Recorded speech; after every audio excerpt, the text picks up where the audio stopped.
I'm Johnny Ricci. And I'm Jacqueline Ricci, and we're the owners of a company in Boone County, Indiana called the Ladybug Pest and Wildlife Control. Our passion is helping people solve and resolve any pest or wildlife issue they may be experiencing. Our projects range from ants in the kitchen to 1,000 bats in the attic. Johnny and I, we love a good challenge. It's fun for us to solve a problem that no one else can.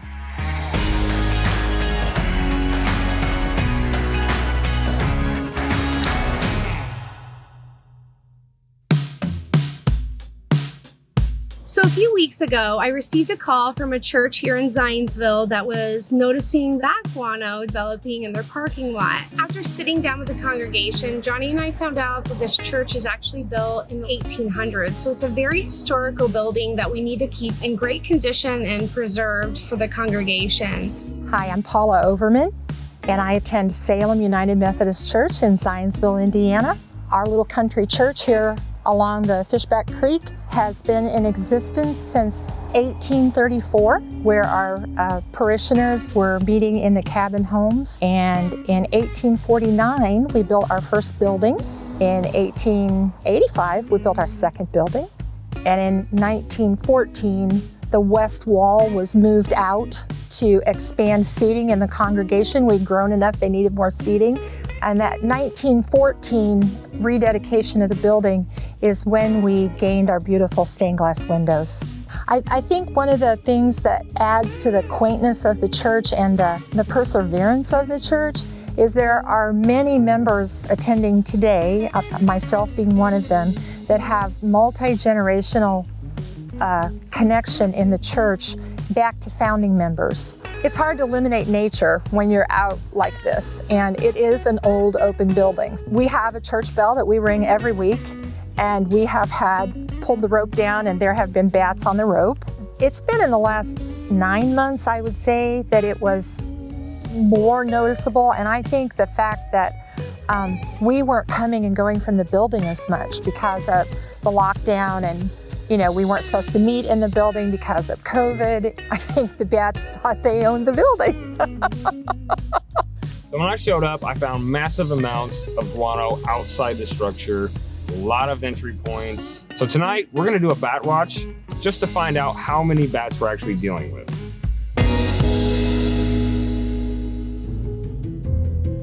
It's really important to kind of do a bat watch the night before to judge how many are actually coming out of there. A lot of times I'll use a clicker and I'll look up there and I'll click each time I see a bat. So initially we thought maybe 400. Well, after the bat watch, we realized we were dealing with well over 1,000 bats. It was really cool to see them fly in and out. Now right in here, see a lot of oil.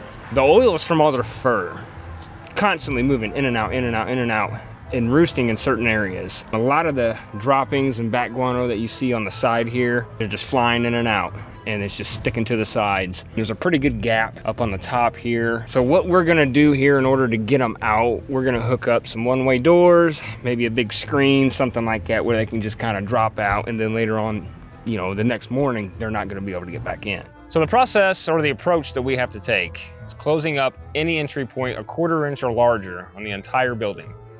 Then putting in a series of one-way doors, so that way the bats can fly out but not fly back in, because they are state and federally protected. This is the only way that you can remove bats from a structure. Trapping bats and relocating them is extremely illegal. And also, you have to remember, bats can fly. They will relocate themselves. This particular property has a lot of wooded areas around it. A lot of big trees, hollow trees, voids and rocks. They'll find a place. Most of the bats we're dealing with are the little brown bats. They can eat up to 1,000 to 3,000 bugs every single night. Bats are state and federally protected because they're actually a big part of the ecosystem. They're pollinators, fertilizers, and they take care of a lot of insects. The only time you can remove bats is if we have a steady degree of 50 or above for at least a week. From June 1st to August 15th here in Indiana, you really don't want to remove bats because of the maternity season. Bats carry their young with them as they're flying for about a few days, maybe a week, and then they leave them behind. And if you remove them then you got the young that are still in there. So on a job this big and a colony this large, it would be devastating to remove them. During that maternity season, you can kill a lot of bats. So the last day or two, we have closed up any entry point 1/4 inch or larger on this entire structure, except for a couple hot spots. We've hooked up some one-way doors, some screening funnels, and when they leave, they go out to feed. They want to come back first thing in the morning, about 4:30 or 5:30. And they want to go back in and sleep for the rest of the day. Well, they can't figure out how to get in. They can't get back in the tubes because they can't just figure out how to fly right into those tubes because of the angle, the smooth wall, some of the screening. They can't figure out how to latch onto the screening and wiggle their way back up and climb in. So what they're doing is they're flying right towards it and landing on it and then discovering it, and then they just kind of hang out on the sides of it. They'll do that for a few days and then eventually they move on. Things have been extremely successful. A lot of bats on the outside of the structure. Can't figure out how to get in. We're at night 2 and we're not really seeing a whole lot of them come out of the one-way doors. A couple stragglers here and there. So I think we got about 95% of them out within the first night safely and easily.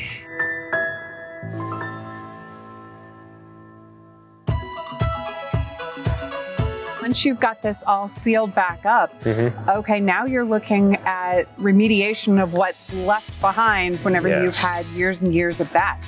What's that going to take? It's a long process for this one. A lot of times we go into certain homes.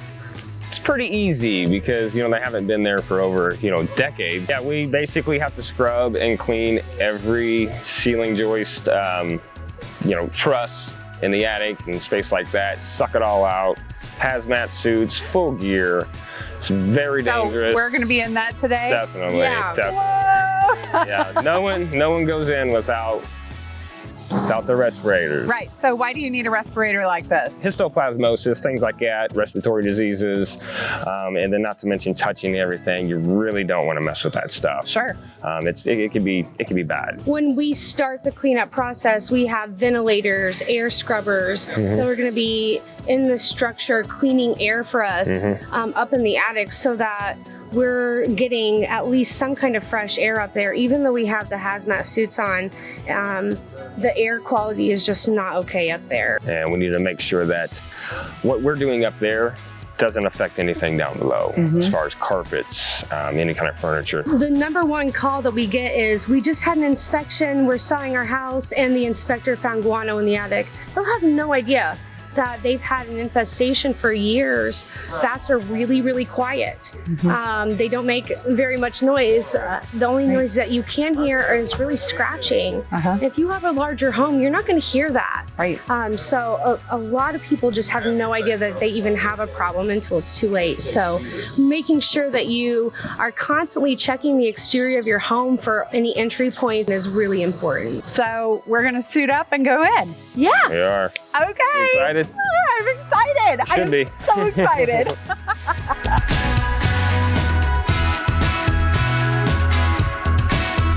You look like a Q-tip.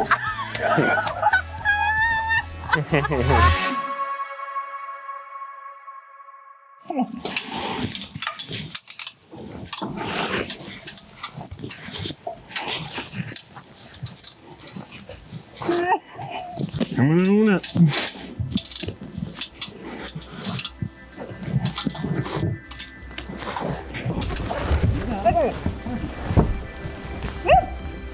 Oh, cool.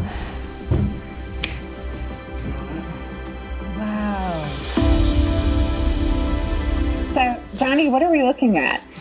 What you're looking at here, several decades of bats kind of roosting in the top areas there. The stalactites is from their urine, building up over time. On the bottom, it's a mix of urine and guano down here that they're dropping as they're roosting up top. And then it just kind of trickles down.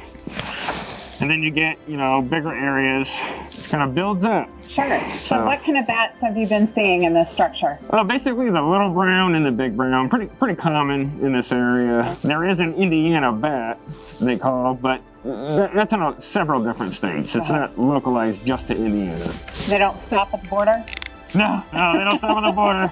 No, they've been known to migrate all the way down to Mexico, and they actually pollinate, you know, the plant for that makes tequila, the agave. Oh, the Indiana bats, they go pretty far. Important bats. Yes, yeah. We gotta keep the Indiana bats around. We gotta keep those around for margaritas. Yes. And I'm sure people will ask here, you guys are actually helping to make sure that these bats get out safely and Correct. can go find another habitat. Correct, exactly, yeah. They know exactly what to do. The average bat lives to be about 20 years old. Oh. So they're survivors. They can go through some pretty brutal weather. And you were talking about this, bats are mammals. Yep, they're the only mammals that we have with wings. Wow. You're looking at generations of bats that have probably been housed and bred here and are now native to our area as a result. That's actually Definitely. really cool. Bats are one of nature's great ways of getting rid of mosquitoes. Correct. Even though it really doesn't make a dent, noticeable dent, but yes. Without bats, frogs, things like that eat bugs, it would be a pretty buggy world. It would be bad. So then we got another entry point here that goes to a higher, older section of the structure.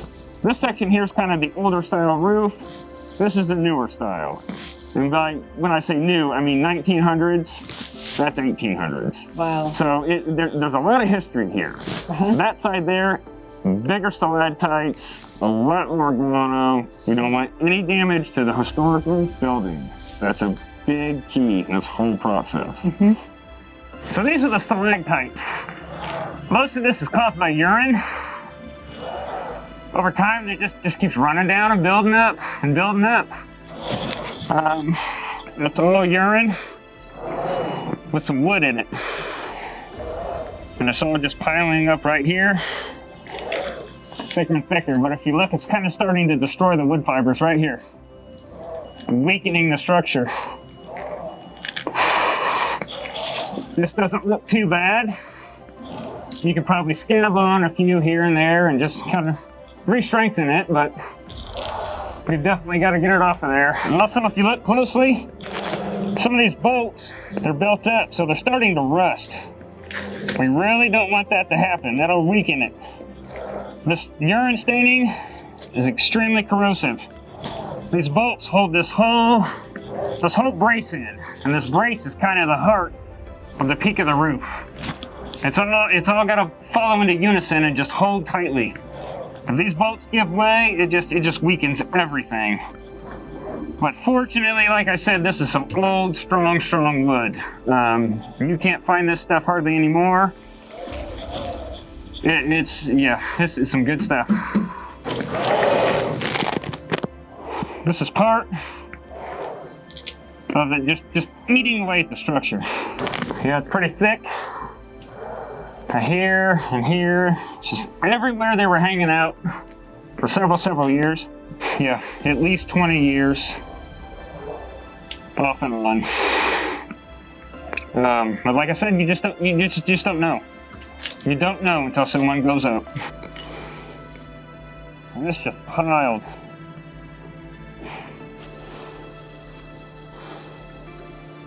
You can see some of the older stuff down here.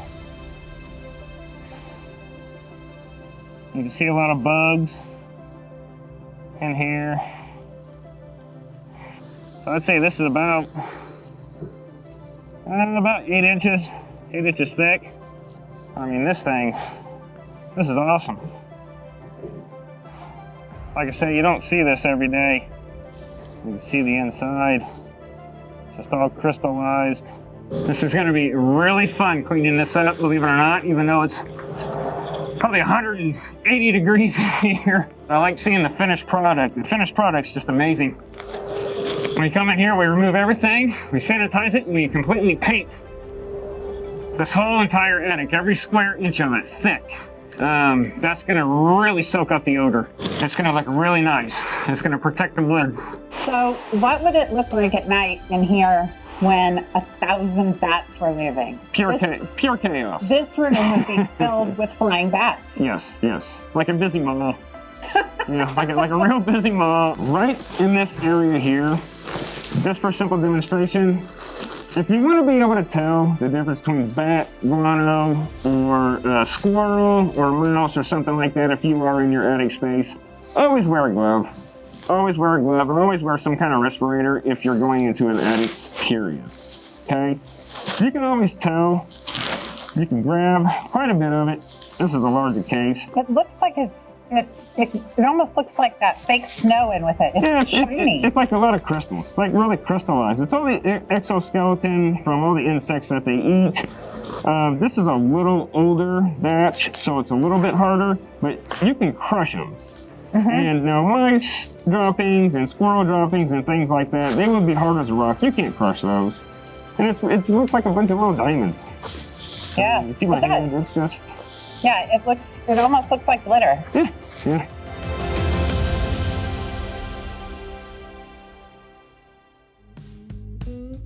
So this is what a bat looks like Basically, whenever he's out. And you hear that clicking noise. What is Correct. that clicking noise? it's just their call, their distress call, warning calls, things like that.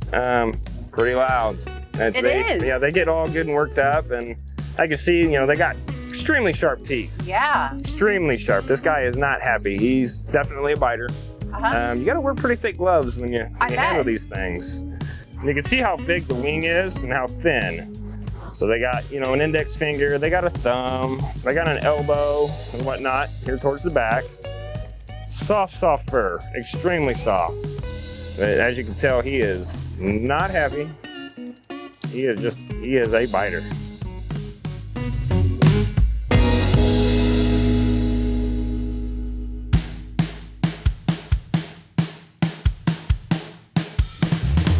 So on this particular job, we ended up removing the siding to clean the wall voids and cavities as opposed to inside, because the church has a historical value to it. We don't want to damage the inside of the church.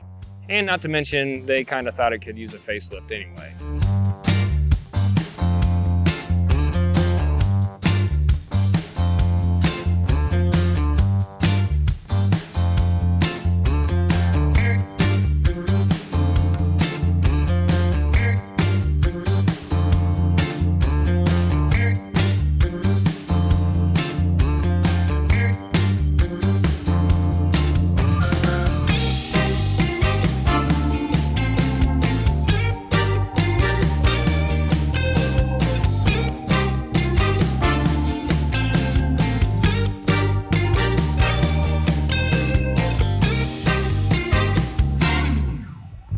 So today is a cleanup day. So what we have is these tubes that are gonna go in, go up into the attic space.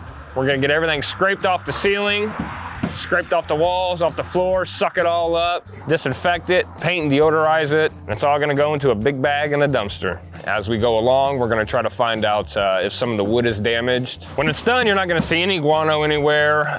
The entire attic's gonna be clean, sanitized, and it's gonna be painted white for the odor. It's gonna really suck out that odor. So when you go up, you're not gonna smell any of the smells that were there before.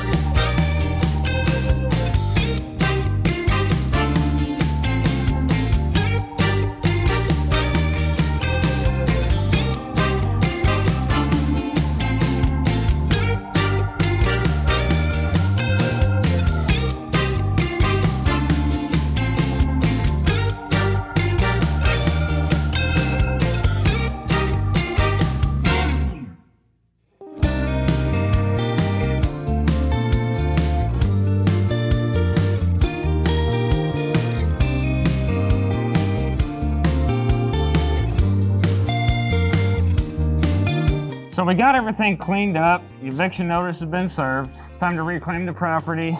All the guano's gone, cleaned and sanitized. The air quality in here was a lot better when I walked in this morning. We're gonna paint this entire attic.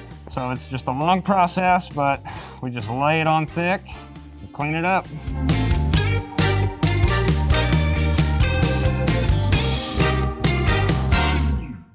So now that we got all the guano out of the entire church, we're gonna check out what's inside this bag. There is a ton of it, and it is heavy.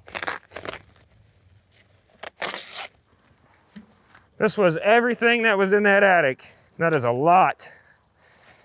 It is heavy, thick, just so much That is pure bat guano. Makes good fertilizer. So today we're back up here. We got everything cleaned up, got everything sanitized. Smells great up here. The air quality is night and day difference. Painted white. We got all of the guano out, all the stalactites scraped off. So today, what we're gonna do is we're gonna start blowing in the insulation, so that way they stay nice and warm this winter. And we have our meter sticks down here. Code is R38. We'll probably bring it up to an R49, some places maybe an R60, just because we wanna do a good job. We kinda do a little overkill. But that's where we're gonna start today and get her all finished up.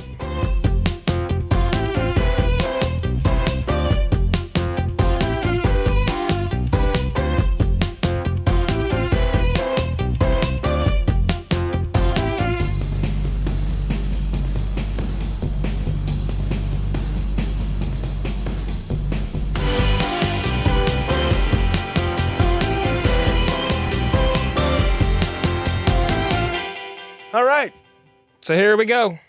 Job well done. Nice and clean, insulated, no bats, no critters. And that's that.